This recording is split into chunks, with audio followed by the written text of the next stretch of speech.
weakness, and hyporeflexia. The story goes like this.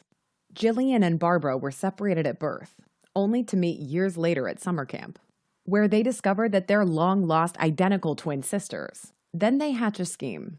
They convince Mom to get back together with Dad. Only one problem.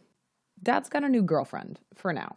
However, the sisters have a plan for her too, and it involves making sure that this devil lady has the worst camping trip ever. Hey look, it's Guillain the bear. You might remember him from Sketchy Micro at Camp Campylobacter. Guillain-Barré syndrome can be thought of as the peripheral nervous system cousin of multiple sclerosis. Whereas MS is a demyelinating disease of the CNS, Guillain-Barré syndrome is an immune-mediated demyelinating disease of the peripheral nervous system. And if you noticed, we've got some myelin sheath-looking sleeping bags arranged peripherally around the fire. Look, one's already demyelinating. Historically, Guillain-Barré syndrome was considered a single disorder. It's now recognized as a heterogeneous syndrome with several variant forms. We'll stick with the most common and classic form of Guillain-Barré syndrome here, known as acute inflammatory demyelinating polyradiculoneuropathy, which presents as an acute ascending paralysis. Guillain-Barré syndrome is thought to result from an inappropriate immune response to a preceding infection that cross-reacts with peripheral nerve components because of molecular mimicry. Notice how Jillian is mimicking, or jeering really, at her dad's annoying girlfriend as she runs from the bear. We'll see the girlfriend in a second. The abnormal autoimmune response is directed toward Schwann cells, which produce, among other things, the myelin sheath that insulates peripheral nerve axons. The most commonly identified precipitating infection leading to Guillain-Barré syndrome is Campylobacter jejuni. These enteric gram-negative bugs are a major cause of bloody diarrhea in children, spread fecal-oral or by ingestion of undercooked meat. Because Campy is an S-shaped bacillus, we've placed a squiggly rod shape in the fire. Plus, we're at camp. So camp for Campy. In one of the rarer forms of Guillain-Barré, infection with C. jejuni results in antibody production to specific gangliosides, which then cross-react with the ganglioside components of myelin, leading to an acute demyelinating process. This provides some clues to the pathogenesis of autoimmune destruction seen in Guillain-Barré, but the exact mechanism behind the more common form of the disease is still unclear. In addition to Campylobacter infection, viral upper respiratory infections, HIV, EBV, and CMV have all been associated with Guillain-Barré syndrome. However, the strongest association is with Campylobacter jejuni.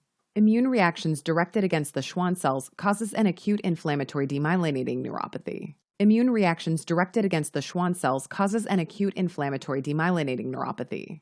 The pathology is that of an inflammatory demyelination. Both the cellular and humoral immune responses are thought to be involved. Her twin sister? She represents the cellular immune response. Think of her as a helper T cell calling in the macrophages, which in this scene is more like a macro cage full of bear bait.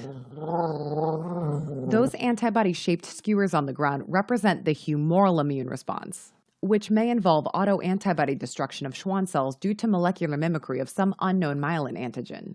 Antibody binding can also lead to local complement activation, as depicted by that complementary high five. Histologically, the classic finding in Guillain-Barré syndrome is an endoneurial inflammatory infiltrate around peripheral myelin. Just think of that swarm of little blue gnats as all the little blue nuclei of invading inflammatory cells.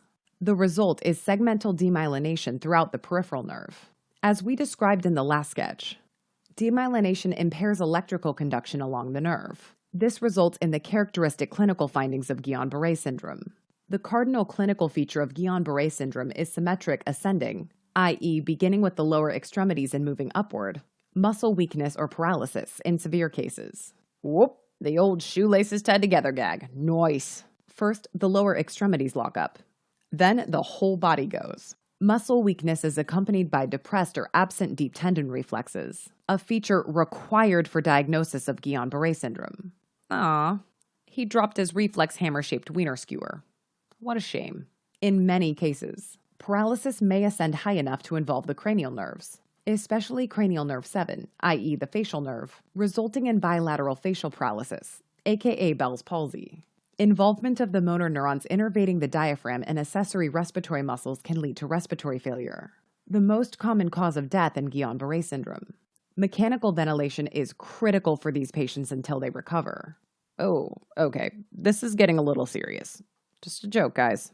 Just like with MS, most diagnoses of Guillain-Barré syndrome are made clinically. That said, there are a couple of commonly run tests to confirm the diagnosis: lumbar puncture and electromyography. The characteristic CSF finding in patients with Guillain-Barré syndrome is albuminocytologic dissociation. A big word for high protein levels in the CSF, but a normal cell count. That's why, up on the sign, we can see a bunch of elevated protein wieners, held up by a solitary, pretty normal-looking white cell. Albuminocytologic dissociation is a pretty specific sign for Guillain-Barré syndrome, and may occur as a result of increased capillary permeability at the blood-nerve barrier.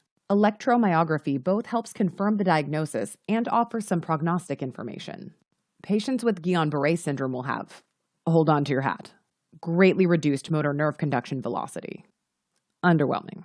Treatment of Guillain-Barré syndrome involves intravenous immunoglobulin or plasma exchange to get rid of all the autoantibodies in complement that are causing all the havoc. While it may sound scary, Guillain-Barré syndrome is actually a transient disease. Most patients recover completely after a few weeks, as long as supportive care, up to and including mechanical ventilation, is started quickly.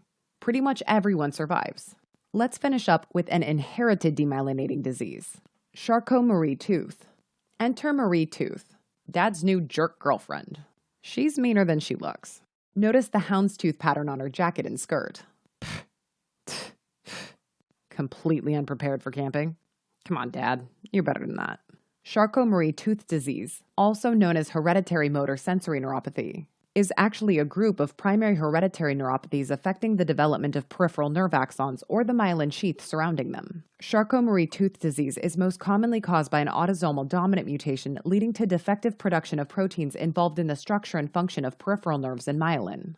Thus, the booby trap is made up of a foot drop. Decades of life. Muscles can lead to thoracic kyphoscoliosis.